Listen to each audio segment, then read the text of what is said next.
ಗುರು ಬ್ರಹ್ಮ ಗುರು ವಿಷ್ಣು ಗುರುರೇ ಮಹೇಶ್ವರ ಗುರು ಸಾಕ್ಷಾತ್ ಗುರು ಬ್ರಹ್ಮದೇವಾಯ ನಮಃ.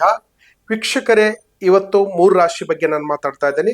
ಮೂರು ರಾಶಿ ಒಳಕರದಲ್ಲಿ ಯಾವ ತರ ರಾಶಿ ನಿಮ್ಗೆ ಒಳ್ಳೇದಿದೆ, ಯಾವ ತರ ರಾಶಿ ಒಳಕರದಲ್ಲಿ ಪ್ರಾಬ್ಲಮ್ ಇದೆ, ಇವತ್ತು ರಾಶಿ ಪ್ರಕಾರದಲ್ಲಿ ಮೂರು ರಾಶಿಯಲ್ಲಿ ನಮ್ಗೆ ಯಾವುದು ಸಕ್ಸಸ್ ಆಗುತ್ತೆ ಅನ್ನೋದು ಒಂದು ಮಾರ್ಗದರ್ಶನ ಇರುತ್ತೆ. ತುಲಾ ರಾಶಿ, ಧನುಸು ರಾಶಿ ಮತ್ತು ಕುಂಭ ರಾಶಿ. ಈ ರಾಶಿ ಪ್ರಕಾರದಲ್ಲಿ ಒಂದಕ್ಕೊಂದು ಅಡೆತಡೆಗಳು ಇರ್ತಕ್ಕಂಥ ಮಾರ್ಗದರ್ಶನ ಇರುತ್ತೆ. ನಮ್ಮ ಟೈಮ್ ಆಗಿದೆ ಗುರುಗಳೇ. ಮೂರು ರಾಶಿಯಲ್ಲಿ ದೊಡ್ಡ ಗಂಡಂತರಗಳು, ಮೂರು ರಾಶಿಗಳಿಗೆ ಮನಸ್ಸಿನಿಗೆ ಸಮಾಧಾನಗಳು, ಮೂರು ರಾಶಿ ಕಂಠರಿಸುತ್ತೆ ಕಂಟೆಂಟ್ಗಳಲ್ಲಿ ಏನಾದ್ರೂ ಒಂಥರ ಅಡೆತಡೆ, ಏನಾದ್ರೂ ಒಂದು ಪ್ರಾಬ್ಲಮ್ ಅಂತ ಕಾಯ್ತಾ ಇರುತ್ತ ನೋಡಿ. ಮಕರ ರಾಶಿ ಪ್ರಕಾರದಲ್ಲಿ, ಕುಂಭ ರಾಶಿ ಪ್ರಕಾರದಲ್ಲಿ ಶನಿ ಅಧಿಪತಿ ಅಂತ ಇರುತ್ತೆ. ಧನುಸು ರಾಶಿ ಪ್ರಕಾರದಲ್ಲಿ ಮತ್ತು ಗುರು ಅಧಿಪತಿ, ಮೀನ ರಾಶಿಯಲ್ಲಿ ಮತ್ತು ಗುರು ಅಧಿಪತಿ ಇರುತ್ತೆ. ಇವತ್ತು ಮೂರು ರಾಶಿಯಲ್ಲಿ ಎಫೆಕ್ಟ್ ಕೊಡತಕ್ಕಂಥ ಮಾರ್ಗದರ್ಶನ ಇರುವುದರಿಂದ ಒಂದು ಮೂರು ರಾಶಿ ಹೆಚ್ಚು ಕಡಿಮೆ, ಮೂರು ರಾಶಿ ತೊಂದರೆಗಳು ಇರ್ತದ. ನಮಗೆ ಯಾವ ರಾಶಿಯಲ್ಲಿ ನಮ್ಗೆ ಯಾವ ತರ ತೊಂದರೆಗಳು ಕೊಡುತ್ತದೆ ಗುರುಗಳೇ, ನಮ್ಮ ಜೀವನದಲ್ಲಿ ನಾವು ಯಾವ ರಾಶಿಯಲ್ಲಿ ನಮ್ಗೆ ಅನುಕೂಲ ಆಗುತ್ತೆ ಅನ್ನೋದು ಒಂದು ಮಾರ್ಗದರ್ಶನವನ್ನು ವೀಕ್ಷಕರವನ್ನ ಕೇಳ್ತಿರ್ತಾರೆ. ನಮಗ ರಾಶಿ ಫಲಿತಾಂಶಕ ಚೆನ್ನಾಗಾಗಬೇಕು. ನಮ್ಗೆ ಇವತ್ತು ರಾಶಿಯಲ್ಲಿ ತುಲಾ ರಾಶಿಯಲ್ಲಿ ನನಗೆ ಹೆಂಗ್ ಪವರ್ ಇದೆ, ಮತ್ತು ನೋಡ್ಬೇಕಂದ್ರೆ ವೃಶ್ಚಿಕ ರಾಶಿಯಲ್ಲಿ ಹೆಂಗ ಪವರ್ ಇದೆ, ಧನುಸು ರಾಶಿಯಲ್ಲಿ ಹೆಂಗ ಪವರ್ ಇದೆ, ಮತ್ತು ನೋಡ್ಬೇಕಂದ್ರೆ ಮಕರ ರಾಶಿಯಲ್ಲಿ ಹೆಂಗಿದೆ, ಮೀನ ರಾಶಿಯಲ್ಲಿ ಹೆಂಗಿದೆ, ಮತ್ತು ನೋಡ್ಬೇಕಂದ್ರೆ ಕುಂಭ ರಾಶಿಯಲ್ಲಿ ಹೆಂಗಿದೆ. ಈ ರಾಶಿ ಪ್ರಕಾರದಲ್ಲಿ ನಮಗೆ ಯಾವುದು ಗ್ರಹಗಳು ಯಾವ ತರ ಆಗುತ್ತ ನೋಡಿ. ಇವತ್ತು ಮನುಷ್ಯನಿಗೆ ಶನಿ ಅಧಿಪತಿ ಇರುವರಿಂದ ಏನ್ ಮಾಡ್ತಾನ ಅವನು, ಶನಿ ಭಾರಿ ಕಾಟ ಕೊಡ್ತಾ ಇರ್ತಾನ. ಮತ್ತು ಶನಿ ಮಾತ್ಮ ಕೈಗೆ ಬಂತು ಬಾಯಿಗೆ ಬರಲ್ಲ, ಯಾವುದು ಮಾಡಿದ್ರೆ ಫಲ ಸಿಗೋದಿಲ್ಲ.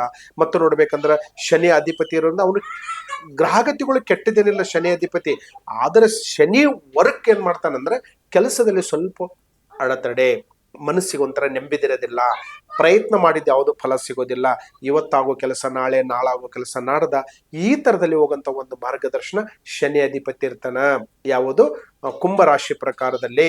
ಮತ್ತು ಅದೇ ರಾಶಿ ಪ್ರಕಾರದಲ್ಲಿ ನಾವು ಬಂದಿರತಕ್ಕಂಥ ಮಾರ್ಗದರ್ಶನ ನಿಮಗೆ ಧನುಸು ರಾಶಿ ಬಂದ್ಬಿಟ್ನಂದ್ರೆ ಗುರು ಅಧಿಪತಿ ನೋಡಿ.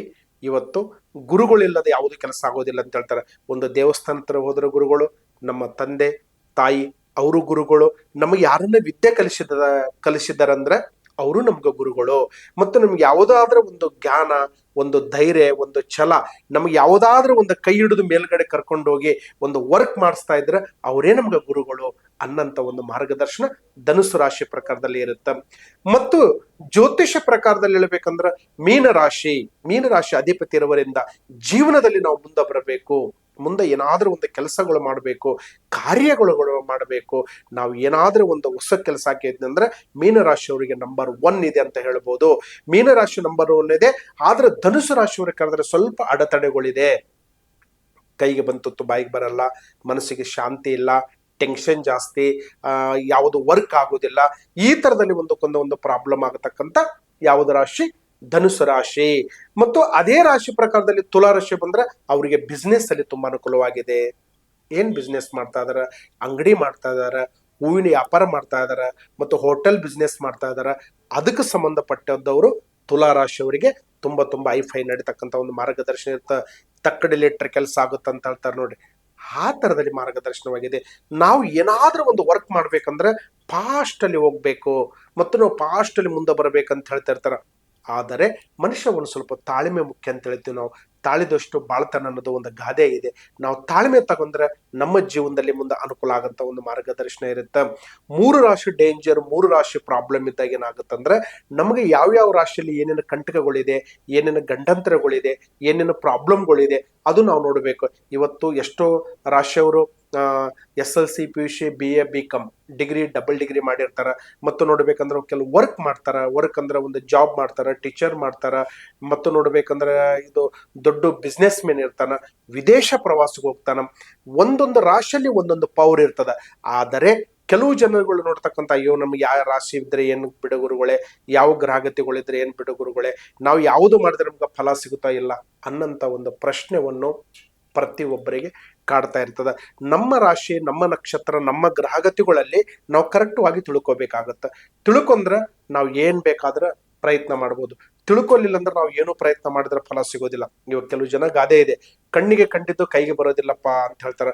ನಮಗ ರಾಶಿ ಪ್ರಕಾರದಲ್ಲಿ ಯಾವ್ಯಾವ ರಾಶಿ? ತುಲಾ ರಾಶಿ, ವೃಶ್ಚಿಕ ರಾಶಿ, ಧನುಸ್ಸು ರಾಶಿ, ಈ ಪ್ರಕಾರದಲ್ಲಿ ರಾಶಿ ಚೆನ್ನಾಗಿದೆ. ಇದು ಮಕರ ಮತ್ತು ನೋಡಬೇಕಂದ್ರೆ ಕುಂಭ ಮತ್ತು ಮೀನ ರಾಶಿ, ಇದಕ್ಕೆ ಸ್ವಲ್ಪ ಅಡೆತಡೆಗಳಿದೆ. ಏನು ಮಾಡಿದ್ರೆ ಫಲ ಸಿಗಲ್ಲ, ಏಟ್ ಮೇಲೆ ಏಟು, ತೊಂದರೆ ಮೇಲೆ ತೊಂದರೆ, ಪ್ರಾಬ್ಲಮ್ ಮೇಲೆ ಪ್ರಾಬ್ಲಮ್ ಬರ್ತಾ ಇರುತ್ತೆ. ಅದಕ್ಕೆ ನಾವು ಯಾವ ರಾಶಿಯಲ್ಲಿ ಯಾವ ಗ್ರಹಗತಿಗಳಿದೆ, ಯಾವ ರಾಶಿಯಲ್ಲಿ ಏನು ನಮಗೆ ಪವರ್ ಇದೆ, ಯಾವ ರಾಶಿಯಲ್ಲಿ ನಮ್ಗೆ ಏನು ಫಲ ಸಿಗುತ್ತೆ ಅನ್ನೋದು ನಮಗೆ ಮೂರು ರಾಶಿ ಸಕ್ಸಸ್, ಮೂರು ರಾಶಿ ಸ್ವಲ್ಪ ಅಡೆತಡೆ ಇದೆ. ಇವತ್ತು ಪ್ರತಿಯೊಂದು ನಮ್ಮ ಫಾಲೋವರ್ಸ್ ಆಗಿರ್ಬೋದು, ಹೊಸ ಫಾಲೋವರ್ಸ್ ಆಗಿರ್ಬೋದು, ಪ್ರತಿಯೊಂದು ಪೇಜನ್ನು ಲೈಕ್ ಮಾಡಿ, ಶೇರ್ ಮಾಡಿ. ನಾವು ಪ್ರತಿ ವಾರದಲ್ಲಿ ಮತ್ತು ಡೈಲಿ ನಿಮಗೆ ಕಾರ್ಯಕ್ರಮನ ಕೊಡ್ತಾ ಇರ್ತೀವಿ. ಈ ರಾಶಿ ಭವಿಷ್ಯ ಆಗಿರ್ಬೋದು, ಜಾತಕದಲ್ಲಿ ಆಗಿರ್ಬೋದು, ಕುಂಡ್ಲಿ ಆಗಿರ್ಬೋದು, ನಾಮ ನಕ್ಷತ್ರ ಆಗಿರ್ಬೋದು, ಪ್ರತಿ ಒಂದು ಕಾರ್ಯಕ್ರಮವನ್ನು ನಿಮ್ಮ ಕಣ್ಣು ಮೊದಲಿಗೆ ನಾವು ಯೂಟ್ಯೂಬಲ್ಲಿ ಕೊಡ್ತಾ ಇರ್ತೀವಿ.